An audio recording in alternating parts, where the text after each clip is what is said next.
Bismillahirrahmanirrahim. Assalamualaikum warahmatullahi wabarakatuh.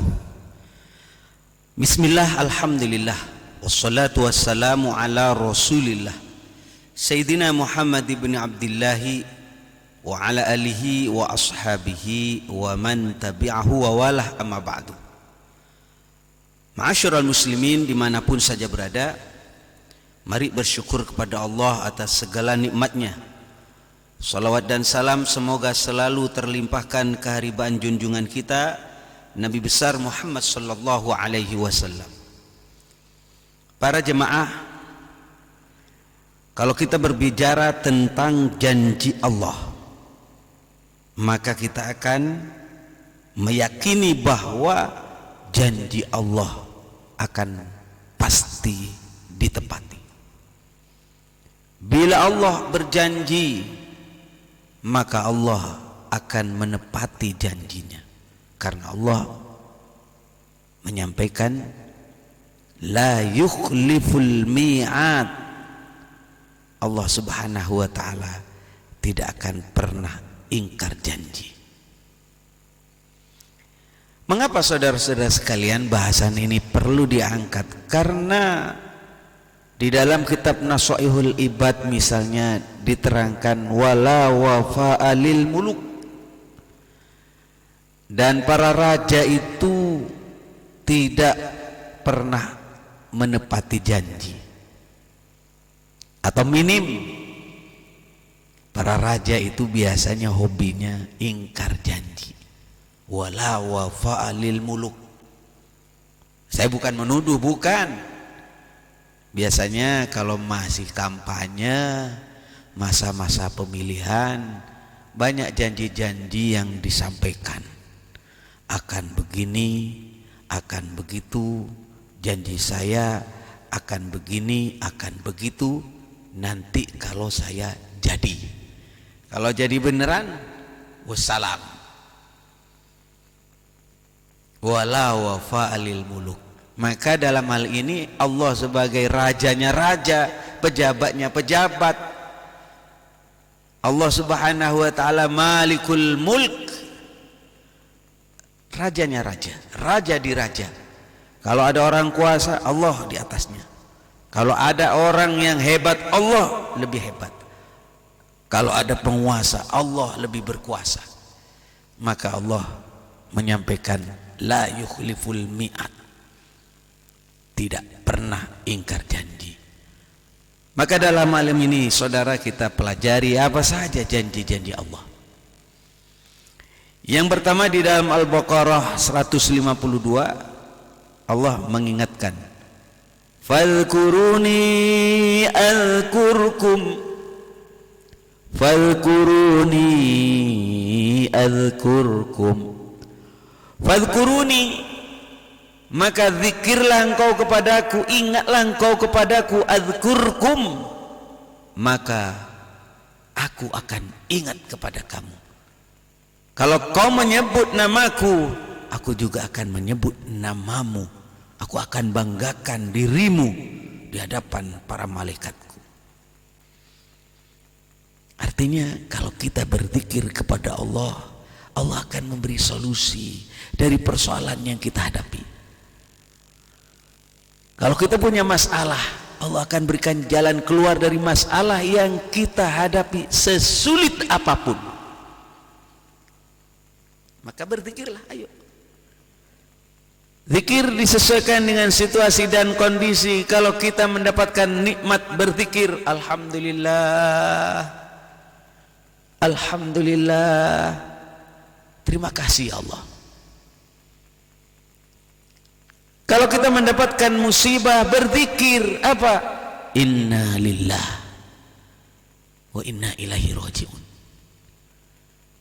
Ketika kita mempunyai salah, khilaf, merasa berbuat dosa, berzikir kepada Allah. Apa zikirnya? Istighfar. Astaghfirullahaladzim, astaghfirullahaladzim, mohon maaf ya Allah.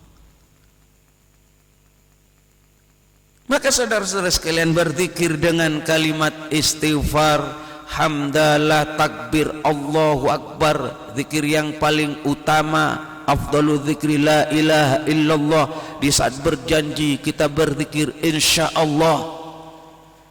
Melihat sesuatu yang luar biasa, takjub kita, subhanallah. Zikir-zikir ini dibaca sesuai dengan situasi dan kondisi. Maka saudara-saudara sekalian, adzkurkum, kalau kamu selalu berzikir kepadaku, aku akan mengingat kepadamu.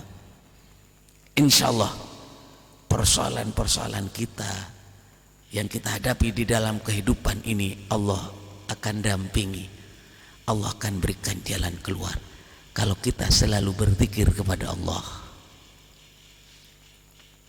Janji Allah, janji Allah, dan Allah tidak akan ingkar janji. Yang nomor 2, para jamaah sekalian, kita biasakan untuk bersyukur karena Allah sudah berjanji. Allah berjanji, kalau engkau bersyukur, saya bersyukur, la azidannakum, maka aku akan menambah barokah nikmatmu. Maka ayo bersyukur. La in syakartum la azidannakum wa la in kafartum inna adzabi lasyadid. La in syakartum, apabila kamu bersyukur terhadap nikmatku, la azidannakum, maka aku akan menambah nikmat tersebut, menambah nikmat, menambah barokah, bahkan menambah nikmat yang telah aku berikan dengan segala makna. Allah ya Rabbi, karena itu harus bersyukur. Syukur dengan lisan, alhamdulillah, alhamdulillah, alhamdulillah, ala kulli hal, bersyukur. Terima kasih ya Allah. Ada syukru bil jinan, syukur dengan hati. Artinya apa? Kita meyakini bahwasanya apa yang kita rasakan mulai ujung kepala sampai ujung kaki, mulai dari ujung kepala sampai ujung kaki, ini murni pemberian Allah. La haula wala quwata illa billah. Tidak ada daya, tidak ada kekuatan kecuali murni pemberian Allah, murni atas izin Allah, murni karunia Allah. Jangan petantang petenteng, jangan. Ini kan usaha saya. Kalau saya tidak usaha, ya tidak akan terjadi semacam ini. Ini namanya kesombongan. Tidak bersyukur itu namanya. Kita ini tidak bisa apa-apa sejatinya. La haula, tidak ada daya, wala quwata, tidak ada kekuatan illa billah, kecuali diizinkan oleh Allah. Karena itu saudara-saudara sekalian, ayo hati kita punya kemantapan semacam itu. Dan realitasnya memang seperti itu. Apa artinya? Nikmat itu memang murni pemberian Allah. Nikmat makan, alhamdulillah. Nikmat minum, alhamdulillah. Saudara, kalau kita jujur, nikmat yang kelihatan satu saja kita tidak akan mampu menghitungnya. Iya, an-ni'matul wahidah, nikmat yang kelihatan satu, la naqdiru ala hasriha, kita tidak akan mampu menghitungnya. Kenapa? Li ta'alluqiha bi ghairiha, karena nikmat yang satu itu masih berhubungan dengan puluhan, dengan ratusan, dengan ribuan, bahkan dengan jutaan nikmat yang lain. Saudara, saya pernah membaca sebuah kitab yang saya pelajari di Pondok Pesantren Sidogiri. Ya, sampai saya hafal itu ungkapan itu di dalam kitab Qaidah fikih itu. An-ni'matul wahidah, nikmat yang satu, nikmat makan kelihatan satu, nikmat minum kelihatan satu. La naqdiru ala hasriha, kita tidak akan mampu menghitungnya. Karena apa? Li ta'alluqiha bi ghairiha, karena nikmat yang satu itu masih berhubungan dengan puluhan, ratusan, ribuan, bahkan dengan jutaan nikmat yang lain. Karena itu saudara-saudara sekalian, mari kita analisa sederhana saja. Misalnya nikmat makan. Kenapa bisa nikmat makan? Kenapa? Karena kita ini tidak sakit sariawan, tidak sakit gigi, tidak sakit tenggorokan. Saya berbicara di seputar mulut. Hah? Ya coba bayangkan. Kenapa bisa nikmat makan? Karena kita bisa makan dengan pakai tangan, tangan kita tidak sakit. Persendian kita masih bisa bergerak. Berapa persendian ini yang ada di sini nih? Bukan ratusan, bukan ribuan, bahkan jutaan sel. Persendian-persendian ini ada di sini. Sehingga kita makan enak. Di saat kita makan enak, nikmat karena bisa begini. Belum lagi kalau kita berbicara makanan kalau sudah masuk ke dalam perut. Subhanallah. Anda perhatikan, makanan masuk ke dalam lambung kita, kemudian dibagi sedemikian rupa menjadi darah, menjadi tulang, menjadi daging, menjadi air mata, menjadi rambut, menjadi kuku, dan dinamis, saudara. Diatur semacam itu. Siapa yang mengatur? Jelas bukan kita. Kita hanya memasukkan makanan masuk ke dalam perut dan lambung kita, dibagi sedemikian itu. Siapa yang membagi? Allah Subhanahu wa ta'ala. Subhanallah. Maka dalam hal ini kita akan mengatakan fabi ayyi ala'i rabbikuma tukadziban. Nikmat mana Allah, nikmat mana yang Allah berikan yang kau dustai? Nikmat Allah yang mana yang kau dustai? Allah ya Rabbi. Belum lagi kita berbicara makanan itu dari mana, minuman itu dari mana. Nasi satu piring yang kita nikmati itu terdiri dari berbagai macam unsur, dari berasnya, dari lauknya, dari bumbunya, makan sampai ke mulut kita. Mulai dari bapak-bapak petani di kampung-kampung itu, mereka bercocok tanam beras. Kita berbicara satu hal saja, waktu terbatas. Kemudian tumbuh. Siapa yang menumbuhkan? Afara'aitum ma tahrusun a antum tazra'unahu am nahnu zari'un. Beras yang kita makan itu berasal dari padi, hanya ditancapkan makin besar, makin besar, makin besar, kemudian berbuah. A antum tazra'unahu, apakah engkau yang menumbuhkan, am nahnu zari'un, atau aku?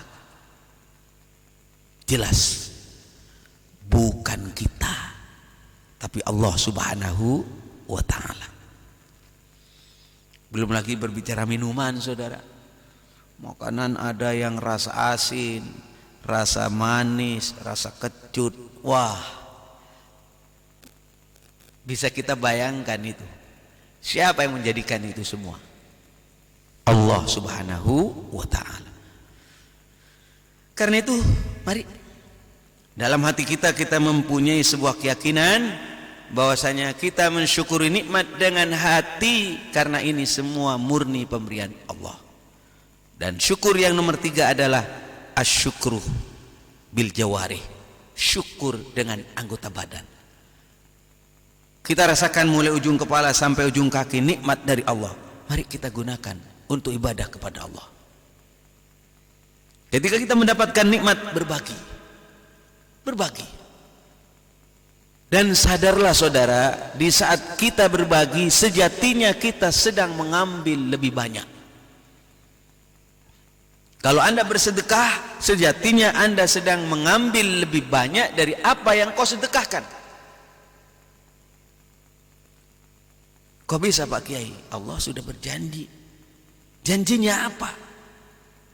barang siapa melakukan satu kebaikan, falahu asyru amsalihah, paling sedikit dia dapat 10 kali lipat sampai 700 kali lipat dari perbuatan yang dia lakukan.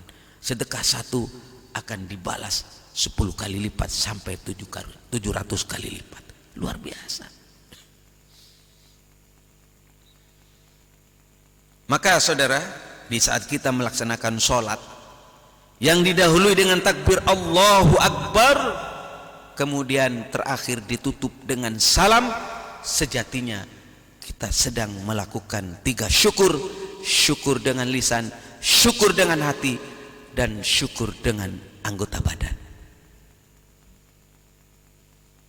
Saudara-saudara sekalian yang saya hormati, kalau kita sudah bersyukur, Allah berjanji. Allah berjanji, la azidannakum, aku akan tambah itu nikmat, keberkahannya akan aku tambah. Bahkan nikmat itu akan aku lipatkan berlipat-lipat dikalau kamu bersyukur kepada Allah Subhanahu wa taala. Saudara, selanjutnya kita berbicara tentang janji Allah. Janji Allah bagi orang-orang yang berdoa, bagi orang-orang yang memohon. Kalau Anda berdoa, Allah berjanji, aku akan mengabulkan doamu. Ud'uni astajib lakum, ud'uni astajib lakum, ud'uni, berdoalah kamu kepadaku, astajib lakum, maka aku akan mengabulkan, mengijabah doamu. Ayo berdoa, memohon kepada Allah. Jangan malas berdoa. Kalau kita malas berdoa, menunjukkan kita ini sombong, menunjukkan kita ini tidak butuh kepada Allah. Awas, berdoa. Karena berdoa saja tanpa memikirkan apakah dikabulkan atau tidak, berdoa saja itu ibadah. Ad-du'a wal ibadah. Doa saja sudah ada nilai pahala. Apalagi Allah berjanji, kalau kamu berdoa, aku akan kabulkan. Saudara-saudara sekalian, ini tanamkan ke dalam hati. Tanamkan. Walaupun Allah tahu apa yang menjadi kebutuhan kita, Allah tahu apa yang menjadi keinginan kita, berdoalah, memohonlah. Kalau kita berdoa menunjukkan kita ini butuh kepada Allah, kita ini lemah, kita ini tidak berdaya di hadapan Allah. Jadi kalau kita berdoa menunjukkan kita butuh. Qad kafani ilmu rabbi min su'ali wa ikhtiyari. Qad kafani ilmu rabbi min su'ali wa ikhtiyari. Fadu'ai wabtihali syahidun li biftiqari. Fadu'ai wabtihali syahidun li biftiqari. Qad kafani ilmu rabbi, cukuplah bagiku Allah Maha tahu. Dari permohonanku, dari doaku, Allah itu tahu apa yang menjadi keinginanku, Allah tahu. Loh, kenapa kita berdoa? Fadu'ai, saya berdoa, wabtihali, saya menangis, merintih, memohon. Syahidun li biftiqari, menunjukkan aku ini butuh kepada Allah, menunjukkan Anda butuh kepada Allah. Saudara-saudara sekalian, jadi kalau sudah Allah berjanji macam begitu, jangan sampai kita ragu, jangan sampai kita mencibir. Karena ada orang datang kepada saya, Assalamualaikum Pak Yai. Ya, ada. salam. Ada apa? Ini kiai, saya ini sudah berdoa minta rezeki kok nggak dikasih, tetap miskin, tetap banyak masalah kiai. Malah ada yang lucu kemarin, datang kepada saya, kiai kasih amalan dong. Untuk apa? Ya sekiranya nanti Indonesia saat bertanding dengan Thailand bisa menang. Tanding apa kata saya? Tanding bola kiai. Ya berdoalah supaya menang. Doanya bagaimana? Ayo kita doakan supaya menang. Ya Allah, berilah kemenangan kepada timnas Indonesia. Garuda di dadaku, menangkan. Allah, saya doa. Karena ya tentu rasa nasionalisme, rasa memiliki terhadap bangsa, memberi semangat kepada anak-anak yang sedang bertanding. Saya doakan, ya Allah menangkan. Setelah saya doa, saya tidak nonton bola, cuma tiba-tiba selesai pertandingan ada sebagian yang lapor kepada saya. Assalamualaikum kiai. Waalaikumsalam. Doa kiai tidak manjur katanya. Apa? Doa kiai tidak manjur, Indonesia dibabat habis sama Thailand 4-0. Pertemuan yang kedua 2-2, Indonesia 2, Thailand 2. Artinya apa? Kiai tidak manjur doanya. Pret. Saya dibilang tidak manjur. Saya punya keyakinan berbeda. Justru saya manjur berdoa. Loh kenapa? Iya, gara-gara berdoa kalahnya cuma kalah 4-0. Coba Anda tidak berdoa bisa kalah 10-0. Saudara, ini bukan bercanda tapi serius. Saya ingin memaknai tidak ada salahnya orang berdoa. Karena kadang-kadang kita berdoa diberikan oleh Allah pada tempat, pada situasi, pada saat yang Allah tentukan sendiri. Karena Allah Maha tahu kapan seharusnya doa itu diberikan, permohonan itu dikabulkan. Ya Allah, berilah saya duit yang banyak hari ini ya Allah, butuh sekali ya Allah, butuh uang 1 kontainer detik ini ya Allah. Coba bayangkan, detik ini tolong turunkan dari atas duit 1 kontainer. Kalau benar-benar dikabulkan sama Allah, duit 1 kontainer jatuh kepada kita, bukan nikmat. Innalillah, masuk rumah sakit, bisa jadi masuk kuburan sambian mati. Ini apa artinya saudara? Mari kita menjalankan perintah Allah berupa doa ini, kita pahami sebagai ikhtiar, memohon kebaikan. Kalimat kebaikan itu manusia seperti saya, kebaikan artinya uang, kebaikan artinya kesehatan, kebaikan artinya kemenangan, kebaikan artinya kemakmuran. Ya, itu lambang bagi saya, manusiawi. Tapi kadang-kadang harus kita akui, ketika kita berdoa, bentuk dikabulkannya itu adalah ditolak. Iya, kita berdoa tetapi bentuk terkabulnya doa dengan cara ditolak. Karena ada ungkapan al-man'u ainul ata'. Tidak dikasih sama Allah sejatinya karena Allah sayang. Itulah sejatinya pemberian Allah, bentuk kasih sayang Allah. Persis seperti anak saya yang masih balita. Saya makan bakso enak karena pedes. Enak, ya. Anak saya masih kecil, masih belum 5 tahun, merengek, bagi dong baksonya, bagi bakso. Saya kasih jangan. Saya tidak kasih. Saya tidak berikan permintaannya.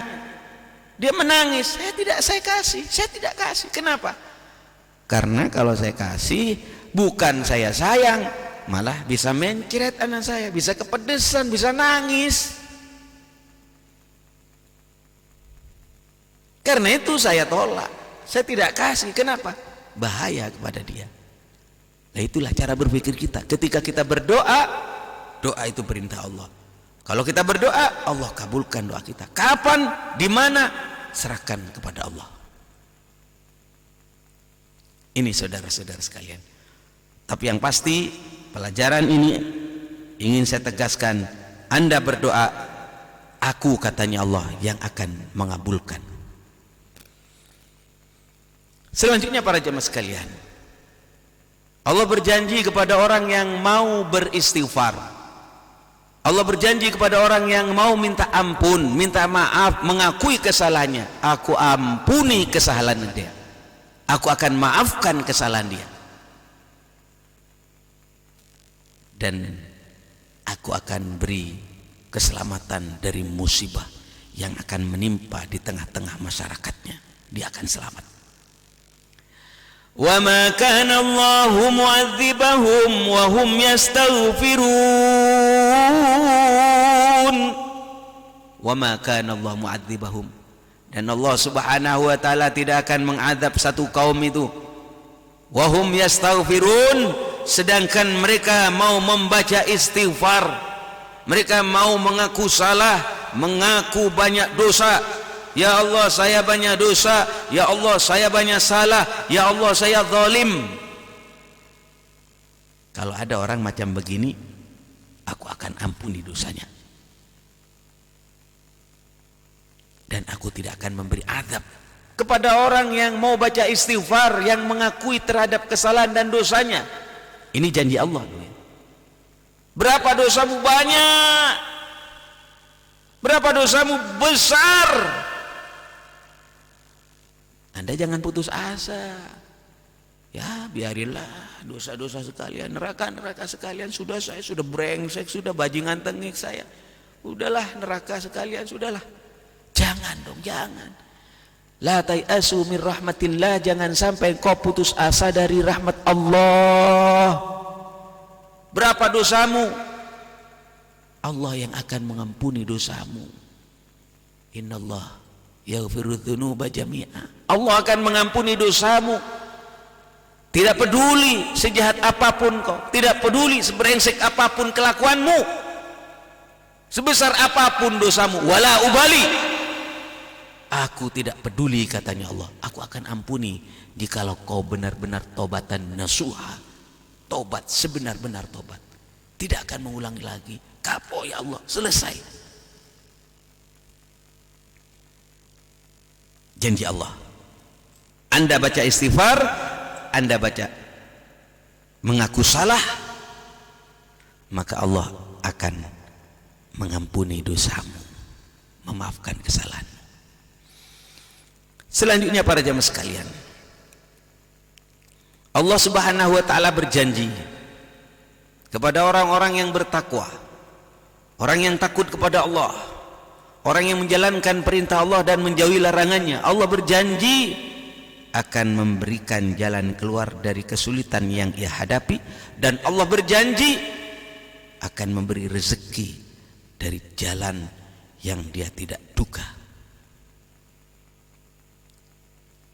Surat At-Talaq 2-3. Wa may yattaqillaha yaj'al lahu makhraja wa yarzuqhu min haitsu la yahtasib. Wa may yattaqillah, barang siapa yang takut kepada Allah, yaj'al lahu makhraja, maka akan Allah jadikan untuknya makhraja, jalan keluar dari kesulitan, dari masalah yang ia hadapi. Wa yarzuqhu min haitsu la yahtasib, dan Allah akan memberi rezeki dari jalan yang dia tidak duga-duga. Allah ya Rabbi. Ayo takwa kepada Allah. Ini janji Allah, kalau kita punya persoalan, punya masalah, ada jalan keluar yang Allah berikan nanti, dan Allah akan berikan rezeki dari jalan yang Anda tidak duga-duga. Apa perintah Allah? Yang wajib laksanakan, yang sunat laksanakan. Apa larangan Allah? Yang haram tinggalkan, yang makruh tinggalkan. Itu namanya imtisalu awamirillah, menjalankan perintah Allah, wajtinabu nawahihi, dan menjauhi larangan Allah. Itu takwa, saudara-saudara sekalian. Insyaallah. Janji Allah, mari. Kalau kita punya persoalan apapun, rezeki sulit, rezeki seret, ayo takut kepada Allah. Apa yang bisa kita lakukan sekarang? Sholat, sholat, puasa, puasa, sedekah, sedekah. Bagaimana? Baca istighfar, silahkan. Baca sholawat, lanjutkan. Perbuatan-perbuatan baik itu kita lakukan. Itu perintah Allah. Nanti Allah akan urai persoalan kita, saudara. Anda jangan sampai kecil hati. Memang persoalan besar ini, masalah saya besar, maka saya katakan Allah lebih besar. Kuasa Allah lebih besar dari persoalanmu. Kuasa Allah lebih besar dari masalahmu. Mintalah pertolongan kepada Allah. Saudara, kalau kita melihat ada anjing misalnya galak, bisa menerkam dia, kuat dia anjing. Tapi kita harus sadar, anjing itu punya tuan, punya bos, punya majikan dia. Kalau kita hadapi kita kalah, ya, mari kita panggil bosnya, majikannya. Bos, tolong dong, anjingnya ini galak, suruh diem. Diem, anjing itu akan diem, karena kita kenal dengan bosnya. Demikian juga persoalan hidup ini, seakan-akan mau memakan kita, menerkam kita, menelan kita. Maka mari kita sapa kepada Allah. Ya Allah, Allahumma la sahla illa ma ja'altahu sahla. Ya Allah, tidak ada yang mudah kecuali Engkau mudahkan. Wa anta taj'alul lazna idza syi'ta sahla. Engkau yang menjadikan kesedihan, tetapi kalau Engkau berkehendak, kesedihan itu akan menjadi mudah. Ya Allah, doa. Allahumma la sahla illa ma ja'altahu sahla wa anta taj'alul lazna idza syi'ta sahla.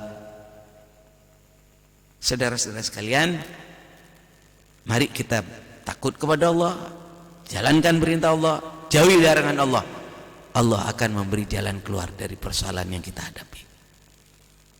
Selanjutnya, dalam kesempatan ini secara khusus Allah Subhanahu wa taala mengingatkan kepada orang yang melaksanakan sholat, rajin melaksanakan sholat. Allah berjanji bagi mereka yang menjaga sholatnya, maka Allah akan memberi rezeki yang dia tidak duga. Wa'mur ahlaka bis salati wastabir 'alaiha la nas'aluka rizqa nahnu narzuquka wal 'aqibatu littaqwa. Wa'mur ahlaka bis salat, perintahkan keluargamu, anakmu, istrimu untuk melaksanakan sholat. Masih kecil, umur 5 tahun, balita, ayo tunjukkan bapaknya, ibunya sholat, dilihat sama anak-anaknya. Karena apa? Lisanul hal afsahu min lisanil maqal. Kalau bapak dan ibunya sudah sholat, itu sebenarnya sama dengan memerintahkan anaknya untuk melaksanakan sholat sebagaimana bapak dan ibunya. Umur 7 tahun perintahkan sholat. Kalau tidak sholat sampai umur 9 tahun, 10 tahun, kasih hukuman. Jangan sampai anak kita dibiarkan tidak sholat, tidak diperintahkan sholat. Perintahkan. Kalau sudah balik, beda lagi. Dia itu mempunyai kewajiban yang disebut dengan mukallaf, orang yang diberi beban untuk menjalankan syariat. Dia punya tanggung jawab sendiri dengan Allah. Tapi sebelumnya harus ada proses. Ajarkan sholat, perintahkan sholat, kemudian dia itu diberi hukuman kalau tidak menjalankan sholat. Kalau sudah umur 10 tahun kok nggak sholat, ya kasih peringatan. Itu para jemaah sekalian. Kalau kita sudah rajin sholat, la nas'aluka rizqa, kamu jangan ngurus masalah rezeki. Kenapa? Nahnu narzukuk, aku yang akan memberi rezeki. Janji Allah loh ya, janji Allah.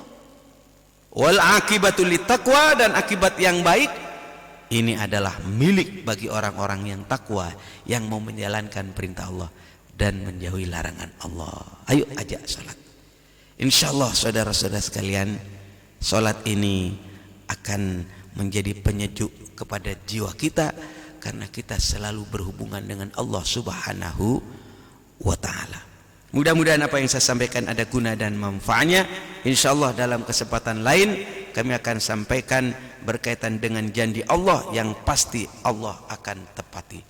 Allah tidak pernah ingkar janji, karena Allah Subhanahu wa taala la yukhliful mi'ad. Allah tidak pernah mengingkari janjinya. Demikian, hadanallahu wa iyyakum ajmain, wallahul muwaffiq ila aqwamit thoriq. Wassalamu alaikum warahmatullahi wabarakatuh.